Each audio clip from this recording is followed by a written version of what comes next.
Hello, everyone. A very warm welcome to today's ISSA's webinar. And I'm very much delighted to welcome back to our webinar series Professor Kate Pumpa. Kate is a professor in sport and exercise physiology at University College Dublin and also serves as the chair of the ISESA Accreditation Committee. Today, she returns to share important updates on the launch of our new accreditation pathway for sport and exercise scientists in Ireland. You might remember that back in February, Kate delivered a really insightful webinar outlining the sports science accreditation process, and I'm sure she'll touch on the distinction between those two pathways today. For those who did miss that previous webinar or would like a refresher, you can find the full recording on our YouTube channel and it's available to watch for free, which is awesome. Before we begin, just a quick reminder to please submit your questions or any questions that you might have into our Q&A box, and we'll aim to address all of these during this session. So let's get started. Kate, I'm looking forward to hearing updates on this new pathway. Hey, thanks, Carla, and welcome along everybody to the information session on how to gain accreditation as a sport and exercise scientist. Just to start off, I thought I would reiterate why it's so important that we have our accreditation pathways here in Ireland, because it's really essential for advancing, I think, our professionalism, quality, and credibility within our industry, which is so important.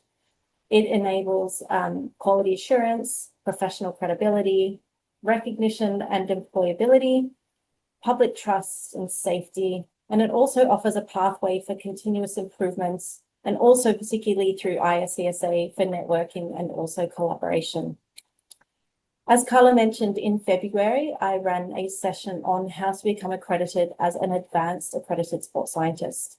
Just to refresh you, this level of accreditation requires a master's or PhD related to sport and exercise science or a relative discipline. So that could be strength and conditioning, sports nutrition, biomechanics, etc. Also, for this more advanced accredited sports science, you need to have evidence of 200 days or approximately 1,600 hours of work experience within that high performance or elite sports setting within the last 5 years. So today is all about our accredited sport and exercise science stream, and this is a graduate entry accreditation stream. So the minimum requirements for this is a level 8 degree that covers all 5 standard domains, which you can see on your screen. We have foundation knowledge, exercise assessment at prescription, integration and application of sport and exercise sciences, research, data analytics and technology in sport, and also professional skills. The standards are available on the ISESA website for you to view now. So what are the requirements for the sport and exercise science accreditation? First off, we need to be able to obtain certified copies of your relevant qualifications. You need to complete the accredited sport and exercise science application form, which will be coming to our new website, which we launched towards the end of summer. You need to have evidence of 140 hours of professional experience, and then also upload a professional reference from either an employer, a mentor, or academic staff member. So let's talk about the relevant qualifications to start with. As I mentioned, we need to have certified copies of qualifications and transcripts at that minimum level 8 degree, and it can be in the areas of sport and exercise science or a related area. So it could be human movement, kinesiology, physical activity. You just need to be able to meet those 5 domains that I'll talk about in a little bit more detail. The transcripts must be noted as complete or that your degree has been awarded. So you cannot apply for accreditation as a sport and exercise scientist if you haven't officially completed your undergraduate degree. Now, the application forms you'll have to demonstrate how you meet and will uphold the professional attributes of the ISESA Accredited Sport and Exercise Scientist. And this reference to these standards, as I mentioned, can be found on the accreditation page of the website. Now, this requires you to write a maximum of 500 words on how you will uphold the professional attributes, including your professional competency and also conduct. And you need to reference evidence where appropriate. The next part is to complete the tables that are associated with each standard domain. Now, here's an example of standard domain 1, the sport and exercise scientist foundational knowledge. So what you see here is I've given an example, and I'm going to show you some completed examples in a moment of what that table will look like. It is a downloadable Word document, which you can then complete over time. So for example, in the first section, anatomy and physiology, you can see the foundational domains that will require you to be able to demonstrate competency in, such as anatomical descriptors for body position, movement, direction, regions and planes, the structure and function of anatomical systems, joint type, structures and functions in relation to posture and movements, the function, regulation and interaction and adaptation of physiological systems at varying levels of exercise and physical activity. Then as you work your way through this table, you'll be identifying the modules that you have completed as part of your university degree that meet that element. So that includes the codes and the module titles, a description, very brief, on how that module has enabled you to meet this particular standard, any continuing professional development you have taken since graduation that has enabled you to address this standard, and also that could include some professional experience that's helped you address this standard.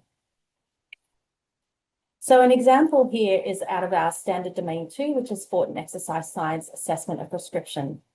So one of the criteria there is to report and effectively communicate assessment outcomes to clients, groups, and relevant groups. Now, I've given this example as perhaps a new graduate. You may have just completed your university degree. Therefore, you may be relying more heavily on university requirements. So in this example, the module code, which I have just made up there, is an evaluation of human performance. And I've given a brief description of how this module has enabled me to meet that particular criteria.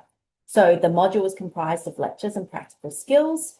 And in those labs, we collected a range of physiological data. And in that physiological data, as an assignment, we then completed a report that was relayed back to a coach. So that's a description of how we've been able to collect and then report and effectively communicate the assessment outcomes of the data that you perhaps collected in a lab. And in this case, it might be to a coach. Now, you may not have continuing professional development in this area, but an example in this case might be that since you graduated or towards the end of your completion of your degree, you completed a level 1 ISESA Accreditation course, for example. And in that instance, while you've been engaging, and that might be through your internship, that you've been completing some skin folds as a qualified anthropometrist. And in that role, you've needed to feed that information back to the individual and also the coach. So as you can see here, it doesn't have to be pages and pages of information, but just really clear and concise ways that you can address that criteria. Now, I appreciate that there's going to be a lot of individuals within Ireland who have not recently graduated. So just to give you an example of how you may approach this, you might not even remember, undertaking your final year dissertation project. So for example, this one is from Standard Domain 4, which is our research, data analysis and technology in sport and exercise sciences domain. So the particular element I've picked is to critically examine relevant sport and exercise sciences research and apply evidence-based findings to real-world practice. So everyone will have done some sort of research project as part of their degree, and you might insert that module code there. And then you might be able to describe how you did that, even if you can't quite remember the project you did, though hopefully, that was a very capstone module within your degree. You could include something along the lines of this module enabled the completion of a research project, which was presented as an oral presentation or a manuscript. Perhaps you presented it as a poster. And it required you to perhaps formulate a research question, do some literature review, collected some data and analysed it, and then enabled you to perhaps provide some practical applications. So for here, since this person may have completed their degree, I've noted, say in the year 2000, so it was 25 years ago, I've put more focus on the continuing professional development element. So you can have a little read here that since completing the degree in 2000, you've consistently engaged in professional development, ensuring your practice remains evidence-based so aligned. So it might be, in this case, I've just picked something from a health-related context because I appreciate not everyone will work in sport. So in this scenario, I've made up that the individual practices exercise, engages with older adults in structured exercise to offset the risk of sarcopenia, maintain bone mineral density, preserve lean body mass, support functional strength and movement, and promote optimal cardiovascular fitness. And then to address this standard, you regularly review the latest research on aging, exercise, and behavior change, attend professional conferences, workshops, undertake relevant certifications, and collaborate with the experts in clinical or academic settings. So therefore, your ongoing learning enables you to refine your approach to deliver effective research-informed interventions that support both physiological adaptation and long-term engagement in physical activity. So that might be an example, if you work in that space, of how you continually keep up to date, that you haven't, you've done your university degree and then stopped learning. Now, in terms of professional experience, if you have been working for 25 years, you've probably got a lot of good examples. And here I've just provided an example of this individual who's been working with older adults, and they run weekly classes, individual and group-based classes that focus on strength and mobility, a bit of information about the format that they might deliver it in, whether it's face-to-face or online. And I've included, which you may or may not have, evidence as a business website. If you provide a service at a local organization and your web, your schedule is up on the website, you can pop that in as well. So that might be an example of how you can meet that domain if you've graduated a really long time ago. In terms of providing evidence of work experience, if you are a recent grad, then you can include your internships and placements if it's within the last 2 years. But otherwise, I'm hoping that you should be able to attain 140 hours minimum since then. So you'll need to complete, again, a professional experience template. It will ask you to identify your place of work, what sort of role that you undertook in that workplace, when you started, when you finished, whether it was full-time or part-time, and perhaps the number of hours or days that you completed. So what we're looking for is that for this particular level of accreditation, you need to have a minimum of 140 hours. So that's not a maximum, but hopefully it's a base minimum of what you need to do. And it can be in any area of sport and exercise sciences. It could be, as I mentioned, that previous example, in an older population with perhaps some comorbidities or looking at active aging, but it could also be working as a strength and conditioning coach with a sporting team. So whatever it is, as long as it's related to those foundational and standard domains, that is appropriate.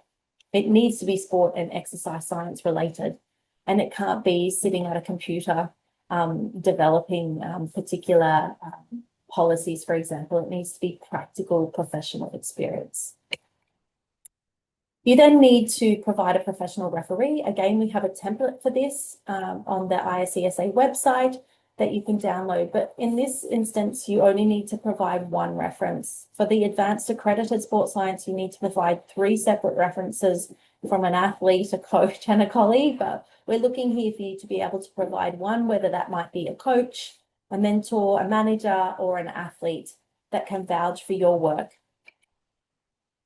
So how are the applications assessed? So once you submit your information through the ISESA website, the blind applications are then collated by our administrator and circulated to 2 appointed reviewers who have expertise in sport and exercise sciences. Reviewers then have 2 weeks to review and provide a decision on those applications. If both reviewers indicate that it is a pass, accreditation is awarded. If we receive 1 pass and 1 fail, then a 3rd reviewer will be appointed to mediate. And if you receive 2 fails, then accreditation will not be awarded and feedback will be provided. So a fail might look like you haven't completed all the different areas within the table.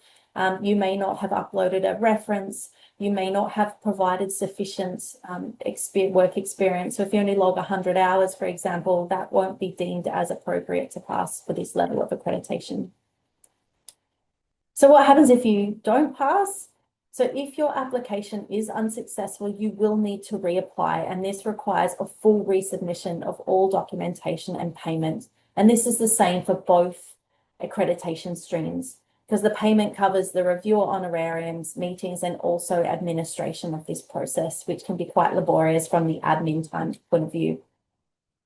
Now, once you have your accreditation, you don't need to apply on an annual basis, but you do need to maintain professional development. And that is a requirement for all levels of accreditation with ISESA.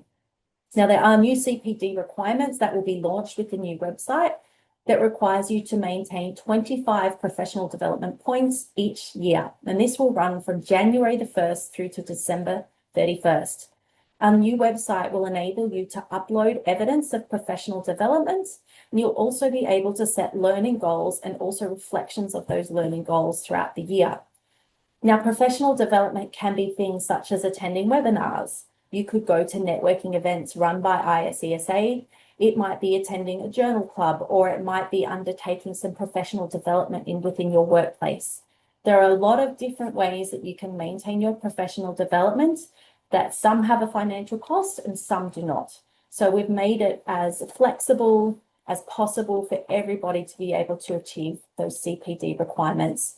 Then more, as I mentioned, more information will be available when our new website is launched and how you can actually upload your documentation to the website.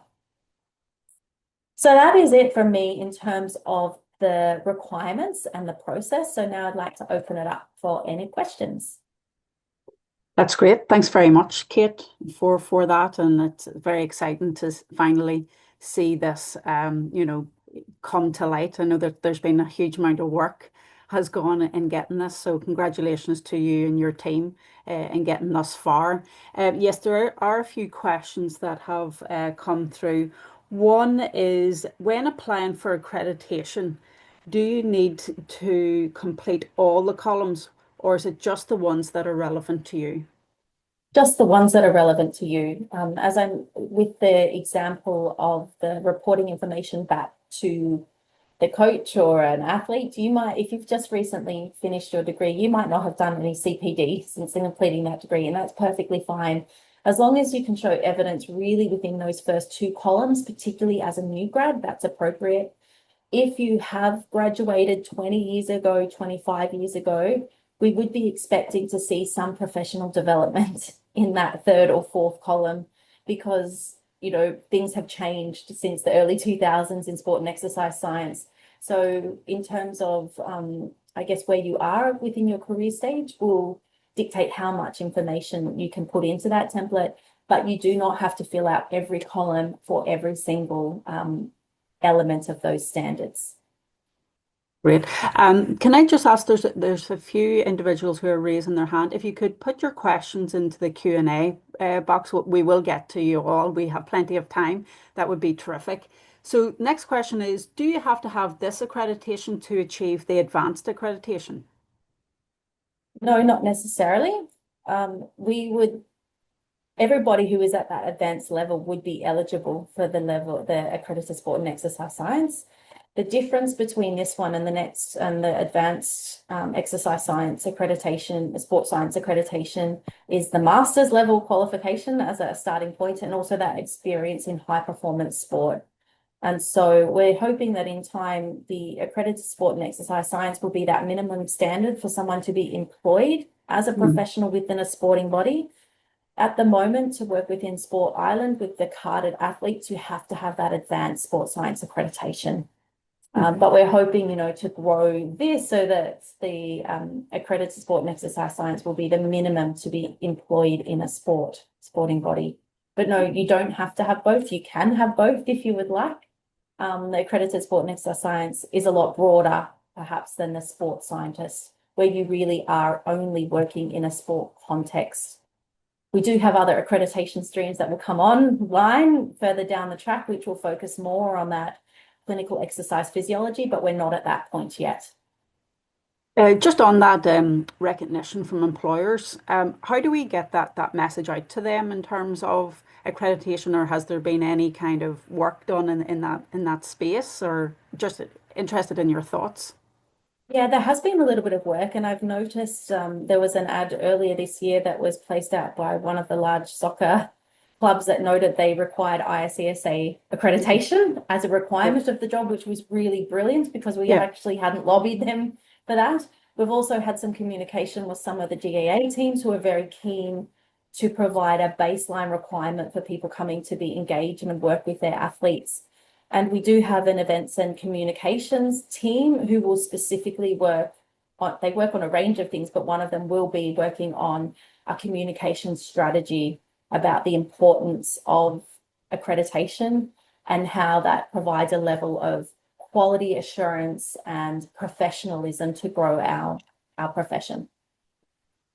Okay, I'm glad that you've told me that that's something that we need to be doing in our communications team more from now on. Okay, so we'll move on to another question. Is there a memorandum of understanding with BASES? So if this individual has BASES accreditation, can this be considered instead of completion of this application?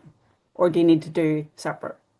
Yeah, this is something we have been working on as the Accreditation Committee, and I know Tom Collins has had meetings with BASES around this. And as some of you may know, ISESA is also a member of the International Confederations for Sport and Exercise Science Practitioners, with the large goal of that organisation enabling sport and exercise scientists to work more globally without having to reapply for accreditation in every country that you may choose to work. So it's not in place at the moment, but it is definitely in progress. And Tom Combs and I are both on the working group for the sports science accreditation standards with that international group at the moment, with the aim being if you have for example, I had an email from somebody in Australia the other day, someone who's Irish, who's currently working in Australia, who has attained their sports science accreditation with Exercise in Sports Science Australia, and we will absolutely recognise that qualification when you come back here. So at the moment, we are recognising those qualifications coming into ISESA. It will be individual memorandums of understanding with those other 5 partner organisations of the International Confederation to make sure that our accreditations are recognised outwardly as well. And we have developed our standards to align with that of the other organisations so that there is parity between them, so that we're not requiring a significantly lower or higher level of qualification compared to, say, CASES or ESSA, for example. Okay, thanks very much for that comprehensive answer to that question. The next one is, if completing a funded research project as a master's or a PhD researcher, does that count as field experience? That will totally depend on what you're doing as part of that research process. If you are engaging with the data collection or an exercise intervention, for example, or it could be gait analysis if you're a biomechanist. But if you are engaging in those activities and you have that participant face-to-face time, then that can be counted as your professional experience. As an accredited sport and exercise scientist, it doesn't necessarily mean you have to be working with athletes. You can be working within a research role, but it still gives a level of quality assurance, again, if you have that accreditation when you're applying for research positions. So it would need to be very clear as to the activities you were doing as part of that research project. But as long as it is not, filling out informed consents or doing things that don't give you any practical experience, that would be perfectly acceptable. Great. Okay, next question. Is there a contact person or a generic email for queries in relation to this accreditation? So if anyone has any further queries, if you haven't answered all their burning questions, should they contact? Yes, it's info@isesa.ie, and we have Anne-Marie at the end of that email. And if she can't answer those questions, she actually just forwards them to me. So if it's not a quick and easy question she can answer, I will get back to you because they usually get filtered down to me. Okay, great. Okay, next question. There's a few questions in this. We'll break them up.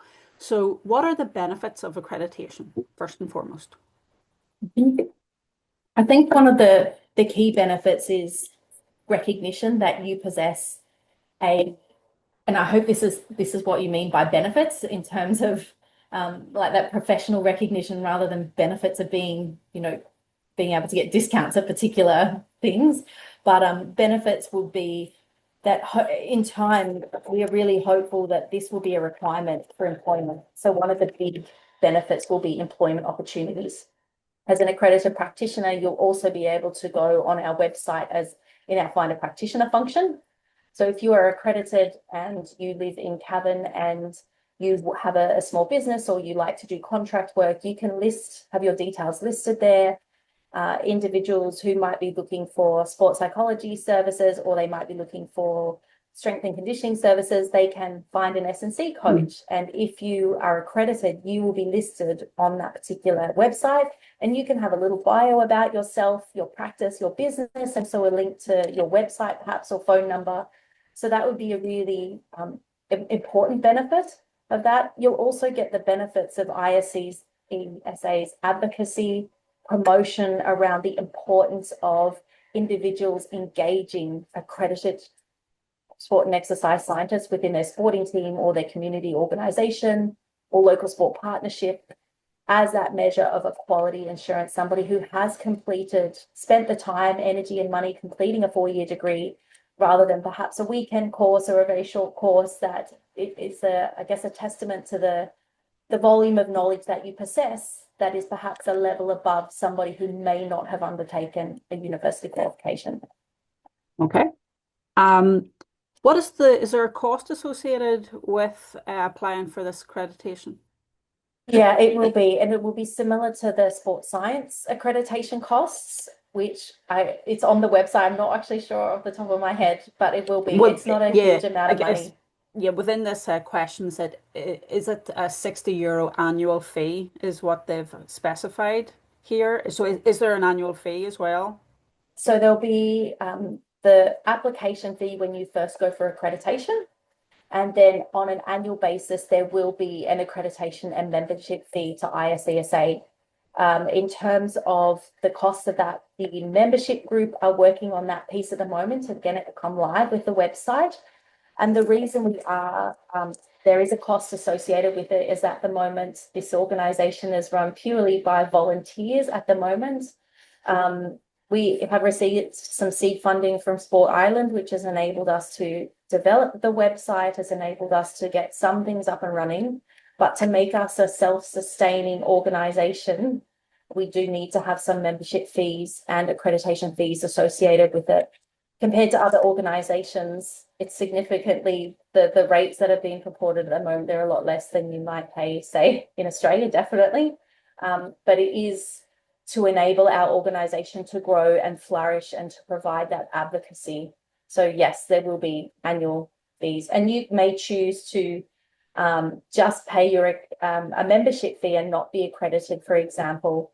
But to maintain your accreditation, there will be a small annual fee. Sure. Yeah. You've slightly answered this question, but I'll just ask it again in this context.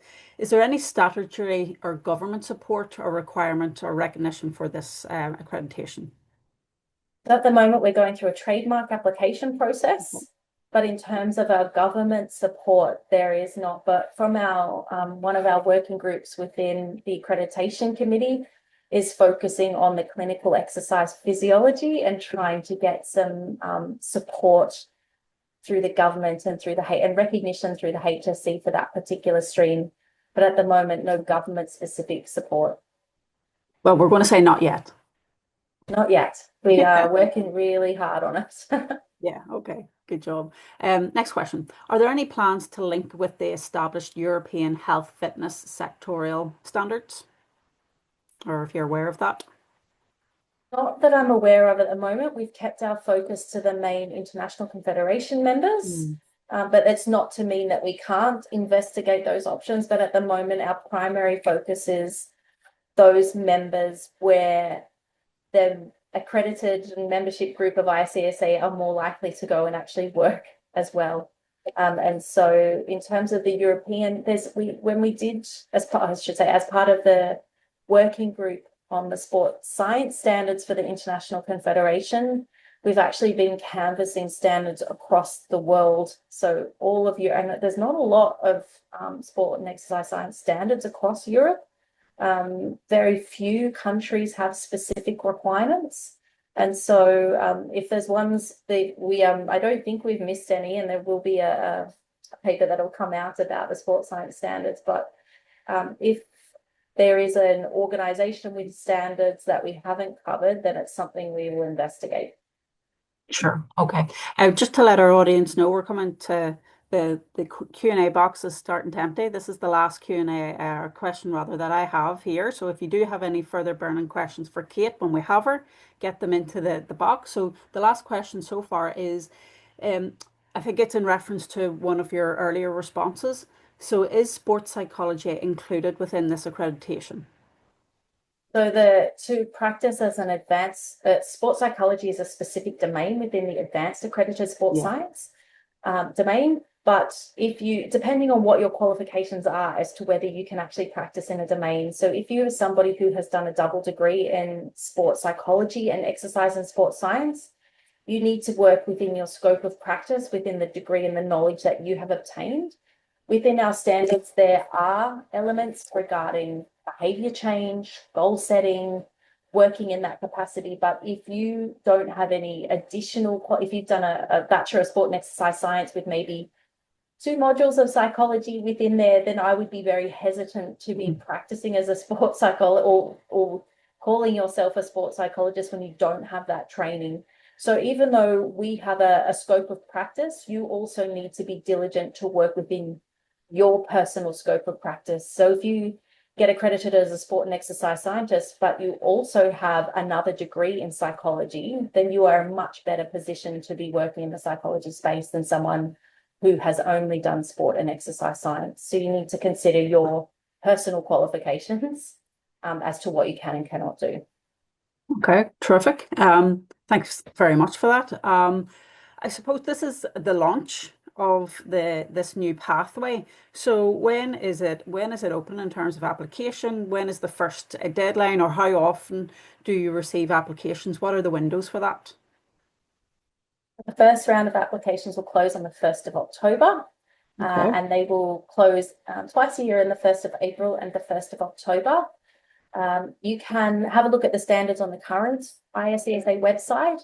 In terms of applying and actually putting your application through, we are just holding off until our new website launches so that all the applications are in the one place and that people are not putting applications through different website portals. So the standards are all there.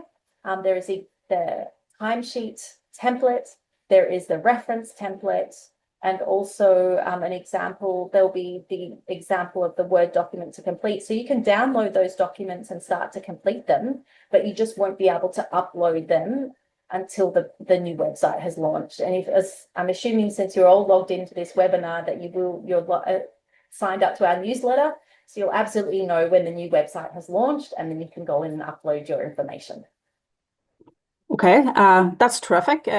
Kate, thanks so much for the generosity of your time of going through all of those questions and, like I said, providing really comprehensive answers. We have no further questions, so I'll close this session, but thankfully we do have it recorded so people can refer back to this session and also to our Advanced Sports Science Accreditation webinar that was recorded in February. So again, thank you so much. This concludes our webinar series of our annual year. So you are our last one, Kate. Just to let our audience know to watch out for a survey that will be coming into your inbox. I know that there's slight survey fatigue, but this is really important that we get your feedback and thoughts of what we have been delivering in terms of our webinars, our podcasts, conferences, etc., etc. So we really appreciate if you could complete that survey. And also we want to hear what you would like to see more of or hear more of. So this is your organization, so please complete that survey. And lastly, before we close our webinar series, and I could get potentially into trouble for this, but I'm going to do it anyway. Today is our chair's birthday, Professor Tom Cummins. So to those who are on the call, if you could send him a wee message, either through social media or email, I'm sure it'll make his day to wish him a very happy birthday and many happy returns. So thank you all for participating and joining these webinars through the year. It's been terrific, and I look forward to seeing you again in our next year of webinar series. Thank you so much. Enjoy the rest of your day. Enjoy the summer. There will be some activities from ISA continuing throughout the summer period, so you'll continuously see us, but have a good rest as well. Thanks so much and take care.